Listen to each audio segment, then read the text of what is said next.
Hello friends, welcome to my new mini vlog. તો અત્યારે હવે દિવાળી નજીક આવે છે એટલે બધાની ઘરે બનાવવાનું ચાલુ થઈ ગયું છે નાસ્તો, અને આપણી ઘરે હવે બનવાનું ચાલુ થઈ ગયું છે. અને આ વખતે બહુ બધું બનાવવાનું છે, જેમાં ગાંઠિયા, ચોળાફળી, જીરાની પૂરી અને હાટા છે.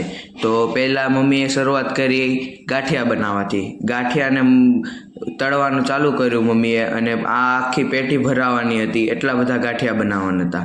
પછી મમ્મીએ કીધું કે હાલ પહેલાં આપણે પૂરી તળી નાખવી, એટલે પછી પૂરી તળવાનું ચાલુ કર્યું, અને એ તળાઈને બહાર નીકળી એટલે પછી ચાલુ કર્યું આપણે ચાસણી બનાવવાનું. તો આ ચાસણી છે જેમને આપણે હાટામાં વાપરવાની છે, હાટા હોતેને આપણે બનાવવાના છે. પછી ચાલુ કર્યું ચોળાફળી તળવાનું. ચોળાફળી મને બહુ ભાવે છે. કેટલાને ચોળાફળી ભાવે છે પોતાનું નામ કોમેન્ટમાં લખજો. પછી ચોળાફળી તળી દીધી, અને પછી ચાલુ કર્યું આપણે ચોળાફળીને કાઢી લીધી, અને પછી બનાવવાનું ચાલુ કર્યું હાટા. તો આને કહેવાય હાટા. કેટલાએ ખાધા છે હાટા એ પોતાનું નામ કોમેન્ટમાં લખજો, અને કેટલાને ભાવે છે એ હોતેને લખી દેજો. અને પછી હાટા તળાતા હતા, અને પછી બાજુમાં હોતેને ચાસણી બનાવવાનું ચાલુ જ હતું. ચાસણી બની ગઈ પછી એને ડીપ કરી દીધા આ હાટાને, અને હાટા બનીને તૈયાર થઈ ગયા. આવજો, ટાટા, જય શ્રી કૃષ્ણ.